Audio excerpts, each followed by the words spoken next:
Raigarh road से आते समय 2 आतंकवादी मिल गया जो अपना मुंह छुपाए हुए हैं।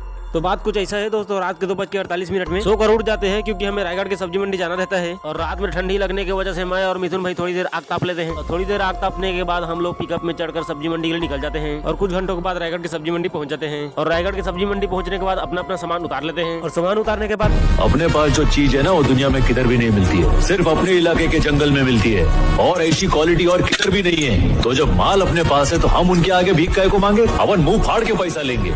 फिर कुछ देर के बाद हमारा सब्जी बिक जाता है और सब्जी बिकने के थोड़ी देर बाद सुबह हो जाता है। सुबह होने के बाद मिथुन भाई का थैला चोरी हो जाता है, उसको हम ढूंढने चले जाते हैं। थैला तो नहीं मिला लेकिन गोभी टमाटर धनिया लेके वापस आ जाते हैं। उसके बाद हम लोग ओपी भैया के पास आ जाते हैं जिनसे अपने बिके हुए सब्जी का एक एक करके पेमेंट ले लेते हैं और पेमेंट मिलने के बाद हम लोग नाश्ता करने के लिए चले जाते हैं। और ये हमारे मिथुन भाई का एक बार नाश्ता करने में मन नहीं भरता, इसलिए इन्हें 3-4 प्लेट और खिला देते हैं और नाश्ता करने के बाद हमारे मालगाड़ी में चढ़कर वहाँ से निकल आते हैं। और थोड़ी देर आगे जाने के बाद हम रुक जाते हैं क्योंकि हमारे मम्मी जी के लिए कुछ सामान लेना रहता है और यहाँ से मम्मी जी के लिए गुल्लक लेके निकल आते हैं। और उसके बाद एक आशिक और 2 आतंकवादी मिल जाते हैं जो मुंह में गमछा लगाए हुए हैं और कुछ देर के बाद हम लोग गाँव पहुँच जाते हैं। फिर घर में आने के बाद मम्मी को उनको गुल्लक दे देते हैं।